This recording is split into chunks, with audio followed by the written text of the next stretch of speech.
Probably noticed a little bit of a theme running through a lot of the talks. A lot of education is a big part of transformation in prison, and that legitimately was not an intended event. It just happens to be that if you find somebody who's doing very successful in prison, it's probably a result of them having had some sort of educational transformation. So we have some folks here today who participate in that and make that possible, and they should definitely be applauded.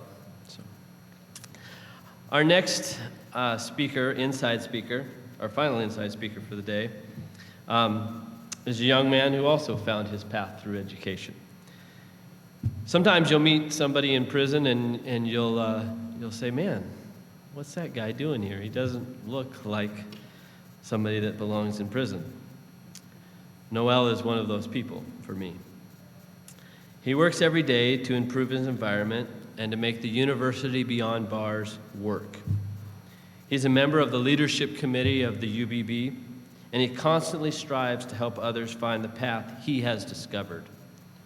Please welcome Noel.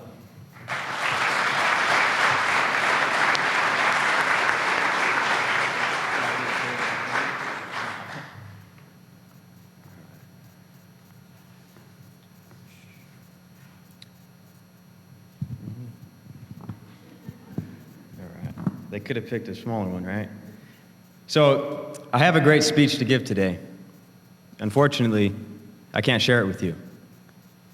There are so many things that I want to say, but can't. And that's the point. For close to a decade, I've been appealing my case, and that places me in an impossible position. I want to engage in the restorative approach. The people I hurt deserve that. But I struggle with this question. While in the midst of our adversarial justice system, how can I engage in reconciliation? When we decided that the topic for this year's conference was going to be reconciliation, I almost opted out of speaking. I felt restrained from speaking openly because I knew my words could be misinterpreted. Most importantly, I didn't want to do any more damage to the people I had harmed. I was also concerned about hurting my appeal process. But I know there's others who have similar experiences, and I felt this was important to share.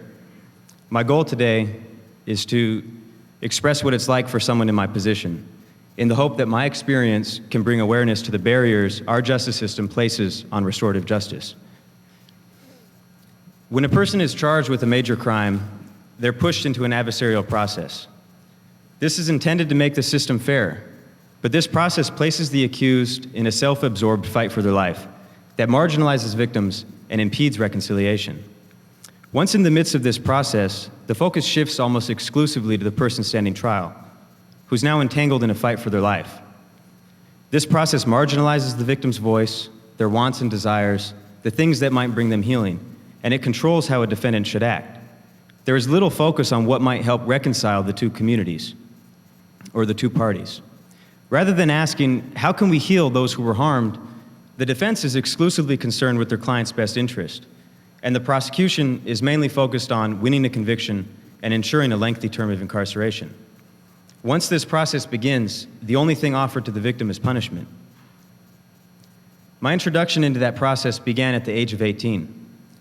I was charged and later convicted of first-degree murder for my involvement in a brawl and shooting at a house party that resulted in the death of a young man named Jay. No words can convey the regret and sorrow I feel for the loss of Jay's life and for the irreparable harm that I contributed to his family and to the community. I feel even worse because 10 years later, my case is still ongoing, and that process may be a continued source of suffering for the victims of my crime. When I saw my victims' families sitting across the courtroom, my gut response was to reach out to them, to say something. I felt a deep pain and sense of empathy. I wanted to say something, but that's not allowed. The first thing your lawyer tells you is don't look at them. Don't make eye contact. If you speak, only speak to the judge.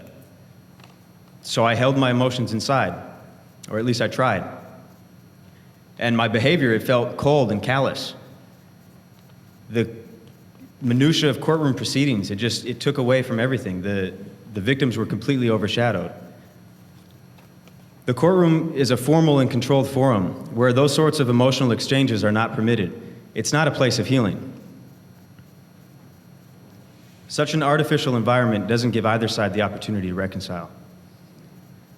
Throughout the trial, there are many times where I wish for the opportunity to correct the record or in some way express remorse. But once in the adversarial process, those opportunities don't exist. My lawyer advised me not to take the stand, and that happens often at trial, especially for someone who's young.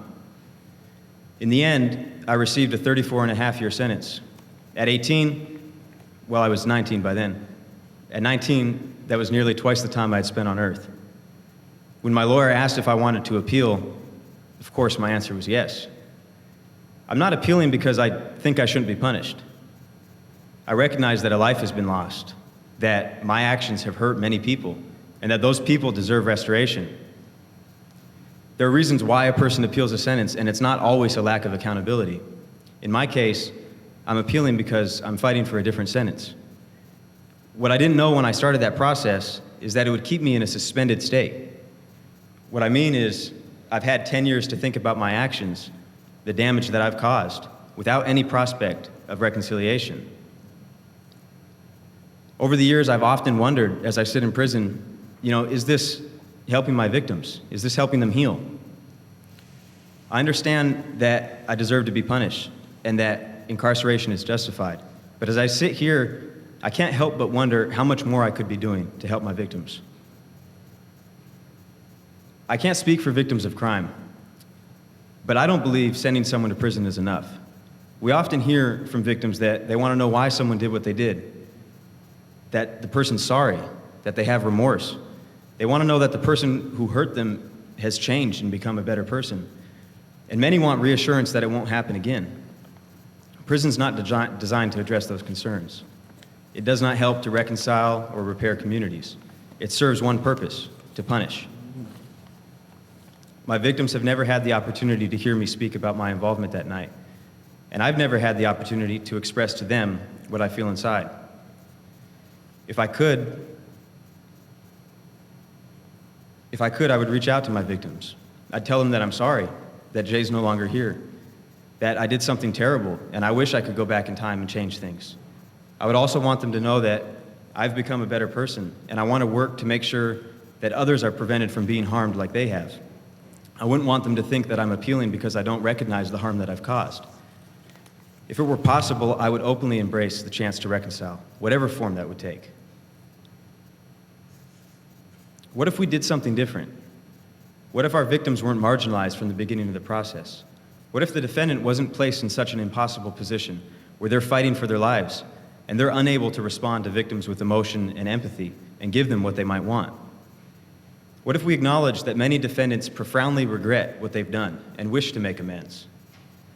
We need to recognize that healing is important for both sides, for both parties, that the only way for that to happen is through dialogue. With our current practices, dialogue is nearly impossible. One side is pitted against the other, with punishment as the sole solution. We need to evaluate the effectiveness of our adversarial justice system. While it may deliver on the promise of punishment, does this system truly bring about healing? As it stands today, I don't know what my victims want. I don't know what will help them heal, or if there's anything that I can do. That doesn't mean I don't want to help. But our adversarial system persists long after the trial and conviction. I stand here still engaged in that process 10 years later. There's no avenue for reconciliation for someone who's appealing, nor for anyone else for that matter. And that's why my real speech, the one I truly want to share, is for now left unsaid. Thank you.